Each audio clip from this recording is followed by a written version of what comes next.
The alien strike doctrine was perfect. Overwhelm, decapitate, occupy. For centuries, they refined it. They launched synchronized assaults, thousands of ships appearing in a single, precise second. Planetary defenses, key infrastructure, command hubs, all struck simultaneously. Shock was total. Communication was impossible. Resistance was isolated, then erased. Every civilization they faced collapsed in minutes. They were masters of the decisive moment. They called it the perfect second. Their logs listed 17 conquered worlds. Earth would be the 18th. Their fleet translated at the system's edge, clocks synchronized, attack vectors locked. In 1 second, they would vanish and reappear in battle formation around the blue-green world. The order was given. They jumped. And for the first time in their long, victorious history, something was wrong. Earth didn't collapse.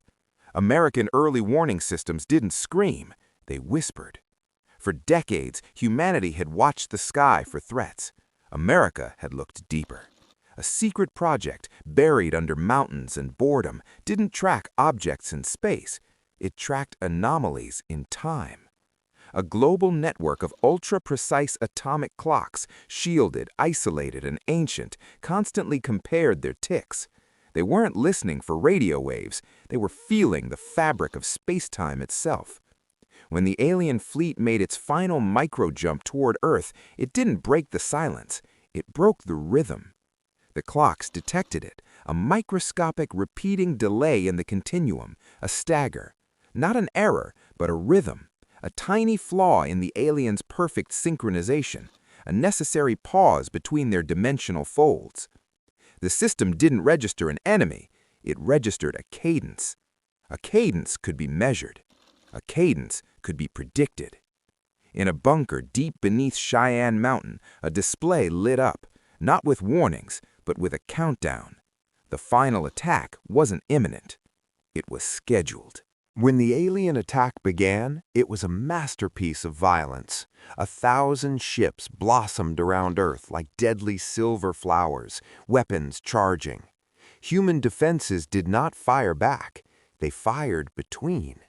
Guided by the rhythmic map from the clocks, human missiles launched not at ships, but at the empty space those ships would occupy a fraction of a second later. They flew into the fleeting gaps where alien shields cycled and sensors refreshed. Space fighters, their pilots trusting algorithms over instinct, jinked and rolled not to evade fire, but to arrive where enemy targeting solutions had just expired. Electronic warfare pulses arrived half a beat early, corrupting data streams as they formed. Navigation beacons for alien torpedoes were subtly shifted, making them arrive just too late. To the aliens, it was chaos. Their formations fractured from within. Ships collided with suddenly materializing munitions. Orders from command ships arrived out of sequence, causing brutal friendly fire. Their perfect synchronization became a weapon against them.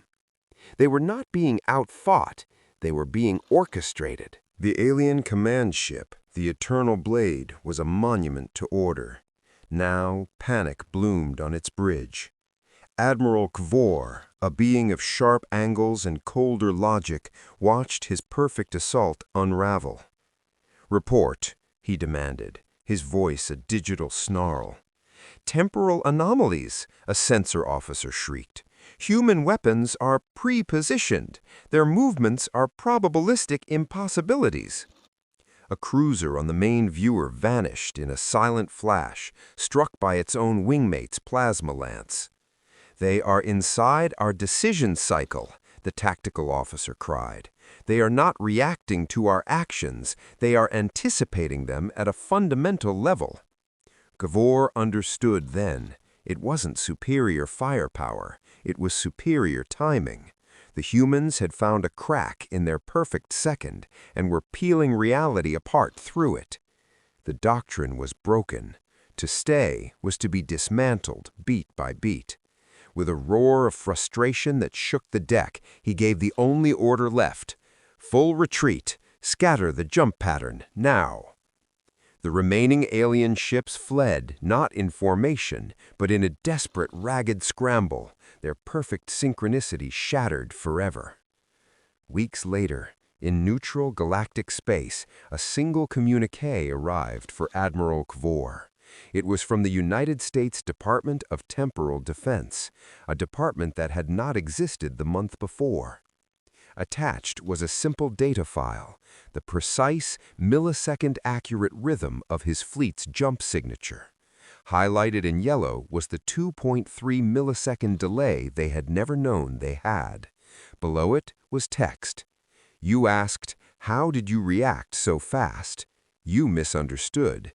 We didn't react. We scheduled you. Earth. The file was shared across clandestine galactic military networks. A new, stark entry was added to all tactical advisories. It read, Temporal Hazard Designation, Chronos Lock. Threat Origin, Earth, Human. Directive, if human forces demonstrate predictive awareness exceeding standard quantum probability models, disengage immediately. Do not attempt synchronized assault. Rationale, they are not countering your strategy. They have already written the timeline for your defeat. In a war against humans, the first second of battle is always the last. From that day, a silent understanding permeated the stars. You could challenge humanity's courage, their technology, even their will, but you could never fight them on a timetable. They owned the clock.